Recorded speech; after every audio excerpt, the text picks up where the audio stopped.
ಸಮಾಚಾರ ನ್ಯೂಸ್ಗೆ ಸ್ವಾಗತ. ನಾನು ಮಂಜುಳಾ ಕೊಂಡರಾಜನಹಳ್ಳಿ, ಕೋಲಾರ.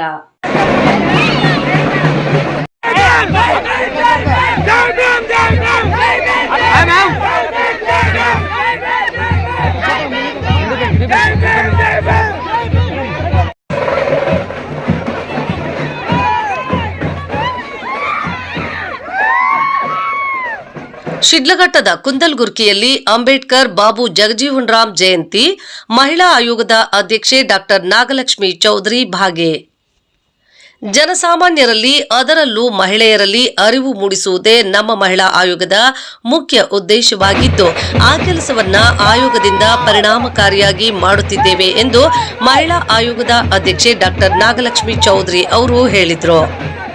ಶಿಡ್ಲಘಟ್ಟ ತಾಲೂಕಿನ ಕುಂದಲ್ಗುರ್ಕಿ ಗ್ರಾಮದಲ್ಲಿ ಡಾಕ್ಟರ್ ಬಿಆರ್ ಅಂಬೇಡ್ಕರ್ ಹಾಗೂ ಜಗಜೀವನ್ ರಾಮ್ ಬಳಗದಿಂದ ಸಂವಿಧಾನ ಶಿಲ್ಪಿ ಡಾಕ್ಟರ್ ಬಿಆರ್ ಅಂಬೇಡ್ಕರ್ ಹಾಗೂ ಮಾಜಿ ಉಪ ಪ್ರಧಾನಿ ಡಾಕ್ಟರ್ ಬಾಬು ಜಗಜೀವನ್ ರಾಮ್ ರವರ ಜಯಂತಿ ಕಾರ್ಯಕ್ರಮವನ್ನು ಹಮ್ಮಿಕೊಳ್ಳಲಾಗಿತ್ತು. ರಾಜ್ಯ ಮಹಿಳಾ ಆಯೋಗದ ಅಧ್ಯಕ್ಷೆ ಡಾಕ್ಟರ್ ನಾಗಲಕ್ಷ್ಮಿ ಚೌಧರಿ ಅವರು ಕಾರ್ಯಕ್ರಮವನ್ನು ಉದ್ಘಾಟಿಸಿ ಮಾತನಾಡಿ, ಅಂಬೇಡ್ಕರ್ ಅದೊಂದು ಹೆಸರು ಮಾತ್ರವಲ್ಲ, ಅದೊಂದು ಕ್ರಾಂತಿ, ಅದೊಂದು ಅರಿವು, ಅದೊಂದು ಬೆಳಕು. ಹಾಗಾಗಿ ಜನಸಾಮಾನ್ಯರಲ್ಲಿ, ಅದರಲ್ಲೂ ಮುಖ್ಯವಾಗಿ ಮಹಿಳೆಯರಲ್ಲಿ ಅರಿವು ಮೂಡಿಸುವುದು ಮಹಿಳಾ ಆಯೋಗದ ಮುಖ್ಯ ಉದ್ದೇಶವಾಗಿದ್ದು, ಆ ಕೆಲಸವನ್ನ ಪರಿಣಾಮಕಾರಿಯಾಗಿ ಮಾಡಲಾಗುತ್ತಿದೆ ಎಂದರು. ಗರ್ಭಿಣಿಯರಿಗೆ, ಬಾಣಂತಿಯರಿಗೆ 25 ಮೊಟ್ಟೆ ಕೊಡಬೇಕು ಅಂಗನವಾಡಿ ಶಾಲೆಯಿಂದ. ಅದು ಗೊತ್ತಾ ನಿಮಗೆ? ಎಷ್ಟು ಮೊಟ್ಟೆ ಕೊಡಬೇಕು? ಕೊಡೋದೇ ಇಲ್ಲ. ಕರೆಕ್ಟ್. ನೀವೆಷ್ಟು ಕಂಪ್ಲೇಂಟ್ ಮಾಡಿದೀರಾ? ಮತ್ತೆ ತಪ್ಪಲ್ವಾ ನಿಮ್ದು? ನೀವು ಹೇಳಿದ್ರೆ ಅವ್ರ ಮೇಲಿನ ಅಧಿಕಾರಿ ಬಂದು ಹೇಳ್ತಾರೆ, ಕೊಡಮ್ಮ, ಯಾಕೆ ಕೊಡ್ತಾ ಇಲ್ಲ ಅಂತ. ನೀವು ಗಮನಕ್ಕೆ ತರಲಿಲ್ಲ ಅಂದ್ರೆ ಹೇಗಾಗತ್ತೆ? ಯಾರು ಮಾತಾಡಬಾರ್ದು, ನಿಶಬ್ದ. ಆಯ್ತಾ? ಹೀಗಾಯ್ತು. ನೆಕ್ಸ್ಟ್. Thank you. ಇತ್ತೀಚಿನ ದಿನಗಳಲ್ಲಿ ಸಾಮಾಜಿಕ ಜಾಲತಾಣವು ಜನರನ್ನು ಒಂದುಗೂಡಿಸುವ ಒಂದು ದೊಡ್ಡ ಮತ್ತು ಪರಿಣಾಮಕಾರಿಯಾದ ಸಾಮಾಜಿಕ ವೇದಿಕೆಯಾಗಿದ್ದು, ಅದನ್ನು ಬಳಸಿಕೊಂಡು ನಮ್ಮ ಮಹಿಳಾ ಆಯೋಗವು ಮಹಿಳೆಯರಲ್ಲಿ ಅರಿವು ಮೂಡಿಸುವ ಕೆಲಸ ಮಾಡಲಾಗುತ್ತಿದೆ ಎಂದರು. ಪ್ರಶ್ನಿಸುವ ಮನೋಭಾವ ಬೆಳೆಯಬೇಕು, ಅಭಿವೃದ್ಧಿ ಕಾರ್ಯಕ್ರಮಗಳನ್ನು ಮಾಡಿಸಿಕೊಳ್ಬೇಕು. ಅದುವೇ ಅಂಬೇಡ್ಕರ್ ಅವರು ಹೇಳಿದ ಬದುಕು. ಆ ನಿಟ್ಟಿನಲ್ಲಿ ನಾನು ಕೂಡ ನಡೆಯುವ ಹೆಣ್ಣು ಮಗು. ನಾನು ಸತ್ಯದ ದಾರಿಯಲ್ಲಿ ಸಾಗುತ್ತಿದ್ದೇನೆ, ನಿಮ್ಮನ್ನು ಕೂಡ ಕರೆದೊಯ್ಯುತ್ತೇನೆ ಎಂದರು. ಮಹಿಳಾ ಆಯೋಗ ಇದೆ ಎಂಬುದು ಕೂಡ ಎಷ್ಟೋ ಮಂದಿಗೆ ಗೊತ್ತಿರಲಿಲ್ಲ. ಸಾಮಾಜಿಕ ಜಾಲತಾಣದಿಂದ ಗೊತ್ತಾಗುವಂತಾಗಿದೆ. ನಮ್ಮ ಆಯೋಗದ ಎಲ್ಲಾ ಕಾರ್ಯಗಳು ಸಾಮಾಜಿಕ ಜಾಲತಾಣಗಳಲ್ಲಿ ಒಬ್ಬರಿಂದ ಒಬ್ಬರಿಗೆ ತಿಳಿಯುತ್ತಿದ್ದು, ಅದು ನಮ್ಮನ್ನು ಇನ್ನಷ್ಟು ಕಾರ್ಯನಿರ್ವಹಿಸಲು ಉತ್ತೇಜಿಸುತ್ತಿದೆ ಎಂದರು. ಕಾರ್ಯಕ್ರಮಕ್ಕೂ ಮುನ್ನ ಗೊಲ್ಲಹಳ್ಳಿ ವೃತ್ತದಿಂದ ಮಹಿಳೆಯರು ಕಳಶ ಹೊತ್ತು ಮೆರವಣಿಗೆ ನಡೆಸುವ ಮೂಲಕ ಮಹಿಳಾ ಆಯೋಗದ ಅಧ್ಯಕ್ಷನಿಗೆ ಕುಂಭ ಸ್ವಾಗತ ಕೋರಿದ್ರು. ಅಂಬೇಡ್ಕರ್ ಪುತ್ಥಳಿಗೆ ಹೂವಿನ ಹಾರ ಹಾಕಿ ಪುಷ್ಪ ನಮನ ಸಲ್ಲಿಸಲಾಯಿತು. ಕಾರ್ಯಕ್ರಮದಲ್ಲಿ ಜನಪರ ಅಕಾಡೆಮಿ ಅಧ್ಯಕ್ಷ ಗೊಲ್ಲಹಳ್ಳಿ ಶಿವಪ್ರಸಾದ್, ತಹಶೀಲ್ದಾರ್ ಬಿಎನ್ ಸ್ವಾಮಿ, ಇಒ ಹೇಮಾವತಿ, ಸಿಡಿಪಿಒ ವಿದ್ಯಾ ವಸ್ತ್ರದ್, ಸರ್ಕಲ್ ಇನ್ಸ್ಪೆಕ್ಟರ್ ಶ್ರೀನಿವಾಸ್, ಮುಖಂಡರಾದ ಮುನೀಂದ್ರ, ಅರುಣ್ ಕುಮಾರ್, ಗ್ರಾಮ ಪಂಚಾಯಿತಿ ಅಧ್ಯಕ್ಷೆ ಹೇಮಾವತಿ, ಉಪಾಧ್ಯಕ್ಷರಾದ ಮುನಿರಾಜು, ಪಿಡಿಒ ಟಿ ಆದಿಲಕ್ಷ್ಮಿ, ಗ್ರಾಮ ಪಂಚಾಯಿತಿ ಇನ್ನಿತರೆ ಮುಖಂಡರು ಹಾಜರಿದ್ದರು. ವರದಿ ಮಳಮಾಚನಹಳ್ಳಿ, ಗೋವರ್ಧನ್, ಶಿಡ್ಲಘಟ್ಟ.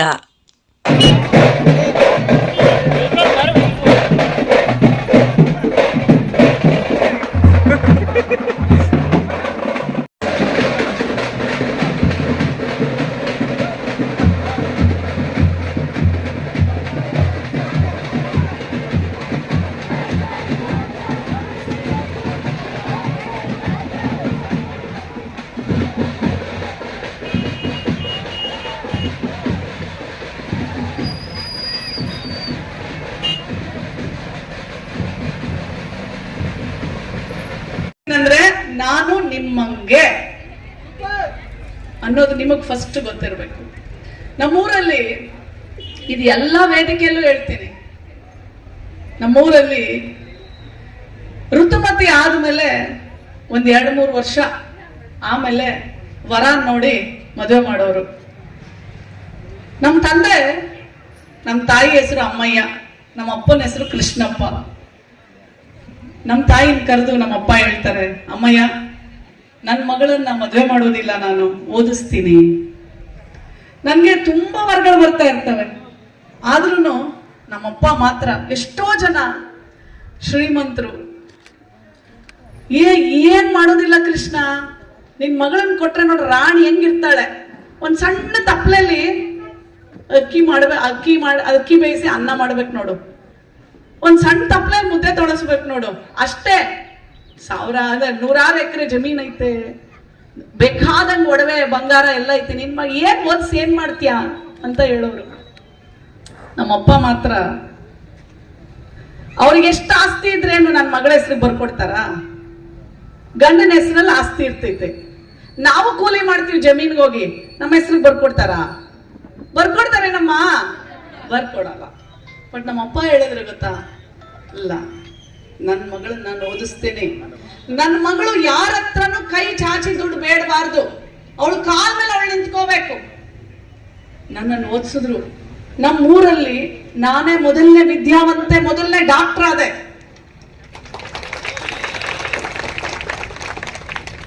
ನಮ್ಮಪ್ಪ ನಿಜವಾದ ಬದುಕಿದ್ದಂತ ಅಂಬೇಡ್ಕರ್. ಯಾಕೆ ಅಂದ್ರೆ ಅಂಬೇಡ್ಕರ್ ಏನ್ ಹೇಳೋದು, ಮೊದಲು ನಮ್ಮ ಮಕ್ಕಳಿಗೆ ಶಿಕ್ಷಣ ಕೊಡಿ. ಮೊದಲ ಕಾಲದಲ್ಲಿ ಹೆಣ್ಣು ಮಕ್ಕಳಿಗೆ ಶಿಕ್ಷಣ ಇಲ್ಲ, ಏನೋ 8, 9ನೇ ಕ್ಲಾಸ್ 10ನೇ ಕ್ಲಾಸ್ ಓದಿಸಿ, ಮೊದಲು ಋತುಮತಿ ಆಗಿ ಒಂದು 5 ವರ್ಷ ಆದ್ರೆ ಹೇಳೋರು, ಏನು ಮೈನರ್ದು 5 ವರ್ಷ ಆಯ್ತು, ಇನ್ನ ಮದುವೆ ಮಾಡಿಲ್ಲ ನೀವು ಹೆಣ್ಮಗಳಿಗೆ ಅಂತ ಹೇಳೋರು. ಹೌದಾ ಇಲ್ವೋ? ಹೌದಾ ಇಲ್ವೋ? ನಮ್ಮ ಅಜ್ಜಿ 8 ವರ್ಷಕ್ಕೆ ಮದುವೆ ಮಾಡಿದ್ರಂತೆ ನಮ್ಮ ಅಜ್ಜಿಗೆ. ನಮ್ಮ ಅಜ್ಜಿಯವ್ರ ಊರು ಮಾರೇನಹಳ್ಳಿ, ನಮ್ಮ ಅಜ್ಜಿಯವ್ರ ಊರು ಬಂದು ನಾರಾಯಣಪುರ, ನಾಗನಹಳ್ಳಿ ಹತ್ರ ನಾರಾಯಣಪುರ, ಕೊಟ್ಟಿದ್ದು ಮಾರೇನಹಳ್ಳಿ. ನಮ್ಮ ಅಜ್ಜಿ ನನಗೆ ಹೇಳೋರು, ನಾನು ಇನ್ನ ಋತುಮತಿನೇ ಆಗಿರ್ಲಿಲ್ಲ, ನಾನು ಮದುವೆ ಮಾಡ್ಬಿಟ್ರು ಅಂತ. ನಮ್ಮ ತಾಯಿ ಋತುಮತಿ ಆಗಿ ಮುಂದಿನ ವರ್ಷಕ್ಕೆ ನಮ್ಮ ತಂದೆನ ಮದುವೆ ಮಾಡ್ಕೊಂಡ್ರು. ಬಟ್ ನಾನು ಋತುಮತಿ ಆಗಿ ಡಾಕ್ಟರ್ ಆಗಿ ನಂತರ ನಾನು ಇಷ್ಟಪಟ್ಟಂತ ಹುಡುಗನ್ಗೆ, ಅದಕ್ಕೆ ಚೌಧರಿ ಅಂತ ಎಲ್ರಿಗೂ ಕನ್ಫ್ಯೂಷನ್, ಚೌಧರಿ ಅಂದ್ರೆ ಮೇಡಮ್ ಯಾರು, ನಮ್ಮವರ ಉತ್ತರ ಭಾರತದವರ ಅಂತ. ನಾನು ಮದುವೆ ಆಗಿರೋದು ಗುಲ್ಬರ್ಗ ಹುಡುಗನ್ನ, ಅವರು ಡಾಕ್ಟರ್ ರಮೇಶ್ ಚೌಧರಿ ಅಂತ ಅವ್ರ ಹೆಸರು, ಹಂಗಾಗಿ ಅದು ನಾಗಲಕ್ಷ್ಮಿ ಚೌಧರಿ ಅಂತ ಹೆಸರು ಬಂತು. ಸೊ ಹಾಗಾಗಿ ನಾನು ಯಾಕೆ ಈ ಮಾತು ಹೇಳ್ತೀನಿ ಅಂದ್ರೆ, ಪುಟ್ಟ ಮಕ್ಕಳು ಇವತ್ತೆಲ್ಲ ಕಳಸ ಹಿಡ್ಕೊಂಡು ನನ್ನ ಕರ್ಕೊಂಡ್ಬಂದ್ರು. ಕೇಳಿಸ್ತಾ ಇದೆಯಾ? ನಾನು ಬಂದಿದ್ದೀನಿ ಅಂದ್ರೆ ನನ್ನ ಮಕ್ಕಳೆಲ್ಲ ತಿಳ್ಕೋಬೇಕು, ಗಂಡಸ ಮಕ್ಕಳನ್ನು ತಿಳ್ಕೋಬೇಕು. ನನಗಿರೋ 2 ಗಂಡು ಮಕ್ಕಳು, ಹೆಣ್ಣು ಮಕ್ಕಳು ಇಲ್ಲ ನೋಡ್ರಿ ನನಗೆ. ನನ್ನ ಮಕ್ಕಳೆಲ್ಲಾನು ಚೆನ್ನಾಗಿ ಓದಬೇಕು, ಅದು ಗಂಡು ಮಗಳಿರ್ಲಿ ಹೆಣ್ಣು ಮಗಳಿರ್ಲಿ. ನೀವೆಲ್ಲ ಚೆನ್ನಾಗಿ ಓದಿದ್ರೆ ಒಂದಿನ ನನಗಿಂತ ಚೆನ್ನಾಗಿ ಆಗ್ತೀರ. ನಾನಿಲ್ಲಿ ತಹಶೀಲ್ದಾರ್ ಅವರು ಸರ್ಕಾರಿ ಶಾಲೆಯಲ್ಲಿ ಓದಿರೋದು. ಅಯ್ಯೋ ನಮ್ಮ ಮೇಡಮ್ ಇದಾರಂತಲ್ಲ ಗುಲ್ಬರ್ಗದವ್ರಂತವ್ರು, ಅವರು ಸಹ ಗೌರ್ಮೆಂಟ್ ಶಾಲೆಯಲ್ಲಿ ನೀವು ಹಿಂಗ ಅಡ್ಡ ಬಂದ್ಬಿಟ್ರೆ ನಂಗೆ ಜನರು ನೋಡಕ್ ಆಗುದಿಲ್ಲ. ಶಾಲೆಯಲ್ಲಿ ಓದಿರೋದು. ನಾವು ಮಕ್ಕಳನ್ನ ಗೌರ್ಮೆಂಟ್ ಶಾಲೆಗೆ ಕಳ್ಸಲ್ಲ. ಇವತ್ತು ಮುಖ್ಯಮಂತ್ರಿ ಆಗಿರೋ ತಾಕತ್ತಿರುತ್ತೆ, ಅಷ್ಟು ಶಕ್ತಿ ಇರುತ್ತೆ. ಏನಂದ್ರೆ ಕುತ್ಕೊಂಡು ಓದಬೇಕಷ್ಟೆ. ಏನ್ರು ಓದ್ತೀರೇನ್ರು? ಓದ್ತೀರಾ? ಊರಿನಲ್ಲಿ ಎಷ್ಟು ಶಾಲೆ ಇದೆಯಪ್ಪ ಅಂತ ಕೇಳಿದೆ. ಎಷ್ಟು ಶಾಲೆ ಇದೆ? ಎಲ್ಲಿದ್ದೀರಿ? ಒಂದು ಹೈಸ್ಕೂಲು, ಒಂದು ಪ್ರೈಮರಿ. ಅವ್ರು ಹೇಳ್ತಾ ಇದ್ರು, ಮೇಡಮ್ ನಾನೇ ಖುದ್ದಾಗಿ ಹೋಗಿ ಕ್ಲಾಸ್ ತಗೊಳ್ತೀವಿ. ಅವರು ತಹಶೀಲ್ದಾರ್ ಇಬ್ರು ಕನ್ನಡ ಶಾಲೆ 10th ಸ್ಟ್ಯಾಂಡರ್ಡ್ ಮಕ್ಕಳಿಗೆ ಕ್ಲಾಸ್ ಸ್ಪೆಷಲ್ ಕ್ಲಾಸ್ ತಗೊಳ್ತಾರಂತೆ. ಈ ಸಲದಲ್ಲಿ ನಮ್ಮ ಈ ಯಾವ ಊರು ಜಾಸ್ತಿ ಬಂದಿರೋ? ಎಲ್ಲ ತಾಲೂಕವರು 18 ಶಾಲೆ. ಚಿಕ್ಕಬಳ್ಳಾಪುರ ಜಿಲ್ಲೆಗೆ ನಮ್ಮ ಶಿಡ್ಲಘಟ್ಟ ತಾಲೂಕು ಮಕ್ಕಳೇನೆ ಅಂತ ಈ ಸಲ ಎಲ್ಲ ಹೈಯೆಸ್ಟ್ ಮಾರ್ಕ್ಸ್ ತಗೊಂಡಿರೋದು. ಎಷ್ಟು ಹೆಮ್ಮೆ ಅಲ್ವಾ? ಓದಬೇಕು. ಅವಾಗ್ಲೇನೆ ನೋಡಿ, ನಾನು ಡಾಕ್ಟರ್ ಆದೆ, ನಂತರ ರಾಜಕಾರಣಕ್ಕೆ ಬಂದೆ. ರಾಜಕಾರಣದಲ್ಲಿ ಕೆಲಸ ಮಾಡಿದೆ, ಟಿವಿಯಲ್ಲಿ ಒಂದೇ ಮಾತಾಡ್ಕೊಂಡು. ಅಂದ್ರೆ ನನ್ನ ಸ್ಪೋಕ್ಸ್ ಪರ್ಸನ್ ಮಾಡಿದ್ರು. ನಾನು ಕಷ್ಟಪಟ್ಟು ಬಂದಿದ್ದೀನಿ, ಎಲ್ಲ ಸುಲಭ ಅಲ್ಲ. ತಂದೆ ಇಲ್ಲ, ನನಗೆ 20 ವರ್ಷ ಆಯ್ತು, ನಮ್ಮ ಅಪ್ಪ ಇಲ್ಲ. ರಾಜಕಾರಣದಲ್ಲಿ ಒಂದು ಹೆಣ್ಣು ಮಗಳು ಬೆಳಿಬೇಕು ಅಂತಂದ್ರೆ ತಂದೆ ಇರಬೇಕು, ಇಲ್ಲ ಮನೆಯವ್ರ ರಾಜಕಾರಣದಲ್ಲಿ ಇರಬೇಕು. ಎರಡೂ ಇಲ್ಲ ನನ್ನಲ್ಲಿ. ನನಗೆ ನಿಮ್ಮ ಪ್ರೀತಿನೇ, ನಿಮ್ಮ ಒಂದು ನಂಬಿಕೆ ಇದೆಯಲ್ಲ, ನಿಮ್ಮ ವಿಶ್ವಾಸನೇ ನನ್ನ ಶಕ್ತಿ. ನನಗೆ ಬೇಕಾದಷ್ಟು ಜನ ಬೇಕಾದ ಹೇಳ್ತಾರೆ. ನಾನು ಮಾತಾಡೋ ಪ್ರತಿಯೊಂದನ್ನು ವಿಡಿಯೋ ಆಗಿ, ಅದು ನೀವೆಲ್ಲ ನನ್ನನ್ನು ಗುರ್ತಿಡ್ದಿದ್ದು ಇವತ್ತು ನನ್ನ ಸೋಷಿಯಲ್ ಮೀಡಿಯಾದಲ್ಲಿ ನನ್ನ ನೋಡೆ. ಎಲ್ಲರೂ ಹೇಳ್ತಿದ್ರು, ಅಜ್ಜಿ ಹೇಳಿದ್ರು ನನಗೆ, ಅವ್ವ ನಿನ್ನನ್ನ ನಾನು ವಿಡಿಯೋದಲ್ಲಿ ನೋಡ್ತೀನಿ, ಇವತ್ತು ನಿನ್ನನ್ನು ನೋಡಿದೆ. ಎಷ್ಟೋ ಜನ ಅದನ್ನ ಆಡ್ಕೋತಾರೆ ನೋಡ್ರಿ. ಮಹಿಳಾ ಆಯೋಗದ ಒಂದು ದೊಡ್ಡ ಉದ್ದೇಶನೇ ಅರಿವನ್ನ ತರೋದು. ಡಾಕ್ಟರ್ BR ಅಂಬೇಡ್ಕರ್ ಅಂದ್ರೆ ಬರೀ ಹೆಸರಲ್ಲ ರೀ, ಅದು ಒಂದು ಕ್ರಾಂತಿ, ಅದು ಒಂದು ಬೆಳಕು, ಅದು ಒಂದು ಅರಿವು. ಮಹಿಳಾ ಆಯೋಗದ ಒಂದು ದೊಡ್ಡ ಪ್ರಾಮುಖ್ಯದ ಕೆಲಸನೇ ಜನರಲ್ಲಿ ಅರಿವು ಮೂಡಿಸೋದು. ಇವತ್ತು ಸೋಷಿಯಲ್ ಮೀಡಿಯಾ ಬಹಳ ದೊಡ್ಡ ಪ್ಲಾಟ್ಫಾರ್ಮ್ ರೀ. ಹಾಗಾಗಿ ಖಂಡಿತ ನಾವು ಮಾಡೋ ಕೆಲಸ ಎಲ್ಲ ಸೋಷಿಯಲ್ ಮೀಡಿಯಾದಲ್ಲಿ ಬರುತ್ತೆ. ನನ್ನ ಜನಕ್ಕೆ ತಿಳುವಳಿಕೆ ಬರಬೇಕು, ಅರಿವು ಬರಬೇಕು, ಪ್ರಶ್ನೆ ಕೇಳಬೇಕು, ಅಭಿವೃದ್ಧಿ ತಗೋಬೇಕು, ಯೋಜನೆಗಳನ್ನ ಪಡ್ಕೋಬೇಕು. ಅಲ್ಲೇ ನಿಜವಾದ ಅಂಬೇಡ್ಕರ್ ಬದುಕೋದು. ನಾನು ಆ ಒಂದು ದಾರಿಯಲ್ಲೇ ನಡೆಯುವಂತ ಹೆಣ್ಮಗಳು. ಯಾರೇನ್ ಬೇಕಾದ ಅನ್ಕೊಳ್ಳಿ, ಐ ಡೋಂಟ್ ಕೇರ್. ನಾನು ಸತ್ಯದ ದಾರಿಯಲ್ಲಿ ನಡೆಯೋಳು ಅಷ್ಟೇ. ನಾವು ನನಗೆ ಗೊತ್ತಿರಲಿಲ್ಲ ಮಹಿಳಾ ಆಯೋಗ ಅಂತ ಒಂದು ಆಯೋಗ ಇದೆ ಅಂತ. ಹೌದು, ಇವತ್ತು ಸೋಷಿಯಲ್ ಮೀಡಿಯಾನ ಆಯೋಗ ಬಹಳ ಪವರ್ಫುಲ್ ಆಗಿ ಯೂಸ್ ಮಾಡ್ತಾ ಇದೆ. ಎಷ್ಟೋ ಜನ ಮಹಿಳೆಯರು ನನ್ನ ಬಂದು ಹೇಳ್ತಾರೆ, ಮೇಡಮ್ ನಾನು ನಿಮ್ಮ ಹತ್ರ ಬರೋದೇ ಇಲ್ಲ, ನನ್ನ ಮನೆಯವ್ರಿಗೆ ಹೇಳ್ತೀನಿ, ಕುಡಿದು ಬಂದು ಹೊಡಿತಾ ಇರ್ತಾನೆ, ಆಯೋಗದ ಅಧ್ಯಕ್ಷೆಗೆ ಕಂಪ್ಲೇಂಟ್ ಕೊಡ್ತೀನಿ ಅಂದ್ರೆ ಮಾರನೇ ದಿನದಿಂದನೇ ಹೊಡೆಯೋದು ನಿಲ್ಲಿಸ್ತಾನೆ ಅಂತ ಹೇಳಿದಾಗ ನನ್ಗೆ ಎಷ್ಟು ಖುಷಿ ಆಗುತ್ತೆ ಗೊತ್ತಾ. ಎಷ್ಟೋ ಜನ ನಾನು ಹೇಳೋಕ್ಕಾಗೋದಿಲ್ಲ. ಇವತ್ತು ನಾನು ಮನೆಯಿಂದ ಆಚೆ ಬರ್ಬೇಕಾದ್ರೆ ಒಂದು ಹೆಣ್ಮಗಳು ಬಂದಿದ್ಲು, ಮದುವೆ ಆಗಿ ಬರೀ 6 ತಿಂಗಳು ಆಗಿದೆ. ಸಂಶಯ ಪಡೋದು, ರಾತ್ರಿ ಎಲ್ಲ ಅವಳನ್ನ ಕಚ್ಚೋದು, ಮೈಯೆಲ್ಲ ಕಚ್ಚೋದು. ಹೌದ್ರಿ, ನಾನು ಹೇಳ್ತೀನಿ, ನನ್ನ ಮಹಿಳೆಯರು ಹಿಂಸೆಗೆ ಒಳಗಾಗಬಾರ್ದು. ಹಿಂಸೆ ಆದಾಗ ಮೊದಲು ನೀವು ನಿಮ್ಮ ತಂದೆ ತಾಯಿಗೆ ಹೇಳಬೇಕು. ಇರ್ಲಿ, ನಮಗೂ ಕೋಪ ಇದೆ ಹಂಗಂದ್ರೆ ತಾಯಿ ಹೃದಯ ಇಲ್ವಾ ನಂಗೆ? ಎಲ್ಲಿ ಬೇಕೋ ಅಲ್ಲಿ ಕೋಪ ಇರಬೇಕು, ಎಲ್ಲಿ ಬೇಕೋ ಅಲ್ಲಿ ಪ್ರೀತಿ ಇರಬೇಕು, ಎಲ್ಲಿ ಬೇಕೋ ಅಲ್ಲಿ ತಾಳ್ಮೆ ಇರಬೇಕು. ಇಲ್ದಿದ್ರೆ ಎಲ್ಲಾ ಕಡೆ ಪ್ರೀತಿ ಮಾಡ್ಕೊಂಡು ಆಯ್ತು ಅಂತಂದ್ರೆ ಕೆಲಸ ಆಗುತ್ತಾ? ಆಗುದಿಲ್ಲಪ್ಪ. ಅದು ಪೊಲೀಸ್ ಇಲಾಖೆ ಅಂದ್ರೆ, ಇಲ್ಲ ಅಂದ್ರೆ ಉತ್ತರ ಪ್ರದೇಶ ಆಗ್ಬಿಡ್ತಿತ್ತು ಕರ್ನಾಟಕ. ನೀವೆಲ್ಲ ಹಂಗಿರೋದಿಕ್ಕೆ ಇವತ್ತು ಕರ್ನಾಟಕ ಇಡೀ ದೇಶದಲ್ಲೇ ನಂಬರ್ 1 ಸ್ಥಾನದಲ್ಲಿದೆ. ಅದು ನಮ್ಮ ಪೊಲೀಸ್ ಇಲಾಖೆಯಿಂದಾನೆ.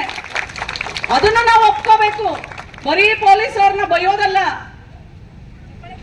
ಅವರಷ್ಟು ಸ್ಟ್ರಿಕ್ಟ್ ಆಗಿದ್ದಾರೆ ಅಂತ ಹೇಳಿನೇ ಇವತ್ತು ನಮ್ಮ ರಾಜ್ಯ ಎಲ್ಲಾ ರಾಜ್ಯಗಳಿಗೆ ಕಂಪೇರ್ ಮಾಡಿದಾಗ ನಮ್ಮ ರಾಜ್ಯನೂ ಸುರಕ್ಷಿತವಾಗಿದೆ. ಮತ್ತೆ ಪೋಕ್ಸೋ, ಎಷ್ಟು ಜನ ತಂದೆ ತಾಯಿಗಿದೆಲ್ಲ ಪ್ರಶ್ನೆ. 18 ವರ್ಷಕ್ಕೆ ಮುಂಚೆನೆ ಮದುವೆ ಮಾಡ್ಬಿಡ್ತಿದ್ದೀರಾ? ಕೈ ಎತ್ತಿ. ತಾಯಿ ತಂದೆ ಎಲ್ಲರೂ ಕೈ ಎತ್ತಬೇಕು. ಬಾರದ್ರಿ. ಯಾಕೆ ಅಂದ್ರೆ ಗಂಡ ಸತ್ತಿರ್ತಾನೆ. ನಾನು ವಿಜಯಪುರದಲ್ಲಿ ಮೊನ್ನೆ ವಿಧವಾ ಸಮಾವೇಶ ಮಾಡಿದೆ. ವಿಧವೆಯರನ್ನ, ಆ ಊರಿನ ವಿಧವೆಯರನ್ನ ಕರೆದು ಸಭೆ ಮಾಡಿದೆ. ಅಪ್ಪ ಅಮ್ಮ ಇಟ್ಕೊಳ್ಳೋದಿಲ್ಲ. ಗಂಡನ ಮನೆಯವ್ರಿಗೆ ಮಗ ಸತ್ತ ಮೇಲೆ ಮಗಳು ಬೇಡ. ಎಲ್ಲಿ ಹೋಗ್ಬೇಕು? ಮತ್ತೆ ಯಾರು ಕಾಪಾಡಬೇಕು? ಅವ್ರನ್ನ ಸರ್ಕಾರನೇ ಕಾಪಾಡಬೇಕು. ಸರ್ಕಾರನೇ ತಂದೆ ತಾಯಿ, ಪೊಲೀಸೇ ತಂದೆ ತಾಯಿ ಅಲ್ವಾ? ಸರ್ಕಾರದ ಕೆಲಸ ದೇವರ ಕೆಲಸ. ದೇವರು ಯಾರು? ಜನರು. ಸರ್ಕಾರದ ಕೆಲಸ ಜೋರಾಗಿ ಹೇಳ್ರಪ್ಪ. ಎಲ್ಲ ಎನರ್ಜಿ ಹೋಯ್ತಾ? ಅಂಬೇಡ್ಕರ್ ಮಕ್ಕಳು ಹಿಂಗೇನಾ ಮಾತಾಡೋದು? ಸರ್ಕಾರದ ಕೆಲಸ, ದೇವರು ಅಂದ್ರೆ ಯಾರು? ಜನರು. ನೋಡಿ, ನನಗೆ ಬಹಳ ಖುಷಿಯಾಗಿದೆ ಏನಂತಂದ್ರೆ, ಇವತ್ತು ಮೊದಲನೇ ಸಭೆ ನಾನು ಯಾರನ್ನು, ಯಾವ ಅಧಿಕಾರಿನೂ ಅವ್ರು ಯಾಕೆ ಬಂದಿಲ್ಲ, ಇವ್ರು ಯಾಕೆ ಬಂದಿಲ್ಲ ಅಂತ ಕೇಳಲೇ ಇಲ್ಲ. ಎಲ್ಲ ಅಧಿಕಾರಿಗಳು ಇವತ್ತು ನನ್ನ ಜೊತೆಯಲ್ಲಿದ್ದಾರೆ. ಏನಕ್ಕೆ ಅಂದ್ರೆ ಅವ್ರಿಗೆಲ್ಲರಿಗೂ ನಿಮ್ಮನ್ನ ತಿಳ್ಕೋಬೇಕು, ನಿಮ್ ಸೇವೆ ಮಾಡಬೇಕು, ನಿಮಗೆ ಅರಿವನ್ನ ಕೊಡಬೇಕು, ನಿಮ್ಗೆ ಸರ್ಕಾರದ ಯೋಜನೆಗಳನ್ನ ಮುಟ್ಟಿಸ್ಬೇಕು ಅಂತ ಹೇಳಿ ಅವರೆಲ್ಲ ಇವತ್ತು ಬಂದಿದ್ದಾರೆ. ಹೌದಾ? ನನ್ನ ಹೆಣ್ಣು ಮಕ್ಕಳಿಗೆ ಮುಖ್ಯವಾದಂತ ನಂಬರ್ ಬೇಕಾಗಿರೋದು ನಮ್ಮ ಮಹಿಳಾ ಮತ್ತು ಮಕ್ಕಳ ಕಲ್ಯಾಣ ಇಲಾಖೆಯ ಅಧಿಕಾರಿ ಹೆಸರು, ಅವ್ರ ನಂಬರು. ಯಾಕೆ ಅಂದ್ರೆ ನಿಮ್ಗೇನೇ ಒಂದು ಗಂಡ ಸತ್ತೋಗ್ಬಿಟ್ಟ, ಗಂಡ ಸತ್ತೋದ್ರೆ 6 ತಿಂಗಳೊಳಗಡೆ ನೀವು ಒಂದು ಅರ್ಜಿ ಹಾಕಿದ್ರೆ ಮೊದಲಿಗೆ ಫಸ್ಟ್ 20,000 ಬಿಡುಗಡೆ ಮಾಡ್ತಾರೆ. ಎಷ್ಟು ಜನ ಗೊತ್ತಿದು? ಯಾಕೆ ಮಾಡ್ತಾರೆ ಗೊತ್ತಾ? ಇದು ಬಡವ್ರಿಗೋಸ್ಕರ ಮಾಡ್ತಾರೆ. ಆ ತಾಯಿಗೆ ಆ ಸಮಯದಲ್ಲಿ ಅವಳ ಹತ್ರ ದುಡ್ಡಿರಲ್ಲ, ಗಂಡ ಸತ್ತು ಬಿಡ್ತಾನೆ. ಅಪ್ಪ ಅಮ್ಮ ಕೊಡ್ತಾರೋ ಇಲ್ವೋ, ಗಂಡನ ಮನೆಯವ್ರು ನೋಡ್ಕೋತಾರೋ ಇಲ್ವೋ, ಆ ತಾಯಿಗೆ ಸರ್ಕಾರ ನಾನೇ ತಾಯಿ ಅಂತ ಹೇಳಿ ನಿಂತ್ಕೊಂಡು ಆ 20,000 ಕೊಡುತ್ತೆ. ತಾಯಿ ನೀನ್ ಇದು ನಿನ್ ಖರ್ಚಿಗೆ ಉಪಯೋಗ ಮಾಡ್ಕೋ ಅಂತ ಹೇಳಿ. ಎಷ್ಟು ಜನ ಗೊತ್ತು ಇದ್ರ ಬಗ್ಗೆ? ಅಂದ್ರೆ ನಾವ್ ಇನ್ನು ಅಜ್ಞಾನದಲ್ಲೇ ಇದೀವಿ ಅಂತ ಅರ್ಥ. ಅಜ್ಞಾನ ಅಂದ್ರೆ ಅಲ್ಲಿ ಅಂಬೇಡ್ಕರ್ ಇಲ್ಲ. ಎಷ್ಟು ಜನ ಇಲ್ಲಿ ಅಂಬೇಡ್ಕರ್ ಮಕ್ಕಳು ಕೈ ಎತ್ತಿ? ಇದು ದೊಡ್ಡ ಭಾಷೆ ಮಾಡಿಬಿಡ್ತಾರೆ. ಎಲ್ಲರಿಗೂ ನಮಸ್ತೆ. ಮನೆ ಬರ್ತಾರ ಪಂಚಾಯತಿಗೆ ಅದು ನಮಗೆ ಏನು ಲಿಮಿಟೇಷನ್ಸ್ ಮೇಡಮ್ ಇನ್ನೊಂದು ಈಗಾಗಲೇ ಹೋಗ್ಬಿಟ್ರೆ ಯಾರು ತಗೊಳ್ ನಾವು ಮನೆಗಳು ಈಗಾಗಲೇ ಎಲ್ಲಾ ಪಂಚಾಯತಿಲಿ ಇವನ್ ನಮ್ಮ DSS ಮುಖಂಡರು ಮತ್ತೆ ಜೀತ ಮುಕ್ತರು ಏನು ಸಮುದಾಯದವರು ಇದ್ದಾರೆ ಅವರೆಲ್ಲ ಗಮನಕ್ಕೂ ನಾವು ತಹಸೀಲ್ದಾರ್ ಸಾಕಷ್ಟು ತಂದಿದ್ದೀವಿ. ಈಗಾಗಲೇ ಎಲ್ಲಾ ಕಡೆ ಗ್ರಾಮ ಸಭೆಗಳು ಮಾಡಿ ಪ್ರಚಾರ ಮಾಡಿ ನಾವು ನಿವೇಶನ ರೈತರ ಪಟ್ಟಿ ತಗೊಂಡು ಎಲ್ಲಾ ಪಂಚಾಯತಿಗಳಲ್ಲಿ ನಮ್ಮ ಶಿಡ್ಲಘಟ್ಟ ತಾಲೂಕಿನ 28 ಪಂಚಾಯತಿಗಳಲ್ಲೂ ಕೂಡ ಅರ್ಹ ನಿವೇಶನ ರೈತರ ಪಟ್ಟಿಯನ್ನ ತಗೊಂಡು ನಾವು ಈಗಾಗಲೇ ಆನ್ಲೈನ್ ನಲ್ಲಿ ಫೀಡ್ ಮಾಡ್ತಾ ಇದ್ದೀವಿ. ಈಗಲೂ ಕೂಡ ಕಾಲವಂಚಿಲ್ಲ, ವೆಬ್ಸೈಟ್ ಈಗಲೂ ಓಪನ್ ಇದೆ. ನೀವು ಮೊದಲೇ ನಿಮಗೆ ನಿವೇಶನ ಅಥವಾ ವಸತಿ ಆಗಿದ್ರೆ ನಿಮಗೆ ಬರಲ್ಲ. ಯಾರು ಅರ್ಹ ಫಲಾನುಭವಿಗಳಿರ್ತೀರ ಇವತ್ತು ಕೂಡ ನಿಮಗೆ ಕಾಲಾವಕಾಶ ಇದೆ. ದಯವಿಟ್ಟು ಎಲ್ಲಾ ದಾಖಲೆಗಳೊಂದಿಗೆ ನೀವು ಪಂಚಾಯತಿಗೆ ಅರ್ಜಿ ಕೊಟ್ಟು ಈಗಲೂ ಕೂಡ ನೀವು ವೆಬ್ಸೈಟ್ ಅಲ್ಲಿ ಅದನ್ನ ಎಂಟ್ರಿ ಮಾಡಿಸ್ಕೊಂಡ್ರೆ ಅದಾದ್ಮೇಲೆ ಆ ಪಟ್ಟಿ ಗ್ರಾಮ ಪಂಚಾಯತಿಯಿಂದ ತಗೊಂಡು ನಾನು ತಾಲೂಕ್ ಪಂಚಾಯತಿಯಿಂದ ನಾವು ತಹಸೀಲ್ದಾರ್ಗೆ ಕೊಡ್ತೀವಿ. ಆ ತರ ಏನಾದ್ರು ಇದ್ರೆ ಸತ್ತೋಗಿರೋರ್ನ ಸೇರ್ಸಿದ್ದಾರೆ, ಒಂದ್ ನಿಮಿಷ, ಸತ್ತೋಗಿರೋರ್ನ ಸೇರ್ಸಿದ್ದಾರೆ ಇರೋರ್ಗೆ ಕೊಟ್ಟಿದ್ದಾರೆ ಅಂತಂದ್ರೆ ಯಾವಾಗ ಪಟ್ಟಿನ ನಿಮ್ಗೆ ಗ್ರಾಮ ಸಭೆಯಲ್ಲಿ ಗ್ರಾಮ ಪಂಚಾಯತಿ ಮುಂದೆ ಅಬ್ಜೆಕ್ಷನ್ ಕಾಲ್ ಮಾಡ್ತಾರೆ, ಇಲ್ಲ ಗ್ರಾಮ ಸಭೆ ನಡೆದಾಗ ನೀವು ಅದನ್ನ ಅಬ್ಜೆಕ್ಟ್ ಮಾಡ್ಬೋದು. ಅಲ್ಲೂ ಕೂಡ ತಕರಾರು ಅರ್ಜಿ ಕೊಡ್ಬೋದು. ನೀವು ಸಭೆ ಮಾಡಕ್ ಹೇಳಿದೀನಿ. ಆಮೇಲೆ ನೀವು ಎಲ್ಲ ಹೋಗ್ಬೇಕು ಗ್ರಾಮ ಪಂಚಾಯತಿ ಆಫೀಸ್ಗೆ. ನೀವು ಮನೇಲಿ ಕುತ್ಕೋಬೇಡ್ರವ. ನೀವು ನೋಡಿ ಅವ್ರು ಏನ್ ಹೇಳ್ತಾರೆ, ನಾವು ಒಂದ್ ಪೇಪರ್ ಅಲ್ಲಿ ಅಂಟಿಸಿದ್ವಿ, ನೀವ್ ಏನು ಕೇಳಲಿಲ್ಲ, ಮುಗ್ದಾಯ್ತು, ಕಾನೂನು ಪ್ರಕಾರ ನಾವು ಸರಿ ಇದೀವಿ ಅಂತಾರೆ. ಎಲ್ಲಿವರೆಗೂ ನೀವು ನಿಮ್ಮದ್ದು ವಿಷಯಗಳನ್ನ ನೀವು ನಾಡ ಕಚೇರಿಗೆ, ತಾಲೂಕ್ ಕಚೇರಿಗೆ, ಗ್ರಾಮ ಪಂಚಾಯತಿ ಕಚೇರಿಗಳಿಗೆ ಹೋಗಿ ನೀವು ತಿಳ್ಕೊಂಡು ನೀವು ಕೇಳೋದಿಲ್ಲ, ಅಲ್ಲಿವರೆಗೂ ಇಂಥವಾಗ್ತವೆ. ಅದಕ್ಕೆ ನಾನು ಹೇಳ್ತಾ ಇದ್ದೀನಿ, ನೀವು ತಿಳ್ಕೋಬೇಕಪ್ಪ ಫಸ್ಟ್. ಆ ತರದ್ ಏನಾದ್ರು ನೋಡಮ್ಮ ಡಬಲ್ ಆಗಿದ್ರೆ, ಆತರ ಸತ್ತವ್ರ ಹೆಸರಿಗಾಗಿದ್ರೆ ಅರ್ಜಿ ತಗೊಂಡು ಕ್ಯಾನ್ಸಲ್ ಮಾಡಿ. ಏನ್ ಹೆಸರು ತಾಯಿ ನಿಂದು? ಆದಿಲಕ್ಷ್ಮಿ. ಹೇಳುವ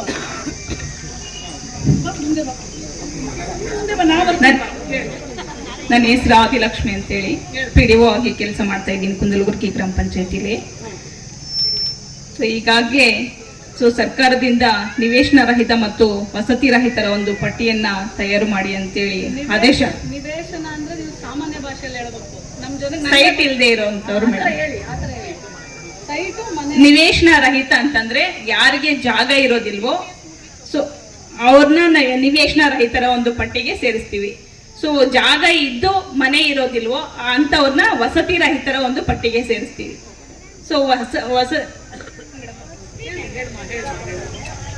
ಆಲ್ರೆಡಿ ಜಾಗ ಇದ್ರೆ ಸೊ ಅವ್ರಿಗೆ ಈಗಾಗಲೇ ಮೇಡಮ್ ಅವ್ರು ಹೇಳ್ದಂಗೆ ಪ್ರಧಾನ ಮಂತ್ರಿ ಆವಾಸ್ ಯೋಜನೆಯಲ್ಲಿ, ಅಂಬೇಡ್ಕರ್ ಆವಾಸ್ ಯೋಜನೆಯಲ್ಲಿ, ಸೊ ಇದರ ಒಂದು ಸ್ಕೀಮ್ಗಳ ಅಡಿಯಲ್ಲಿ ನಾವು ಒಂದು ಮನೆಗಳನ್ನ ಸರ್ಕಾರದಿಂದ ಇಷ್ಟು ಮನೆಗಳು ಅಂತ ಬರುತ್ತೆ. ಸೊ ಆ ಒಂದು ವಸತಿ ಒಂದು ಗ್ರಾಮ ಸಭೆಯನ್ನ ಮಾಡಿಬಿಟ್ಟು ಅದರಲ್ಲಿ ಸೆಲೆಕ್ಟ್ ಮಾಡ್ತೀವಿ ಮೇಡಮ್.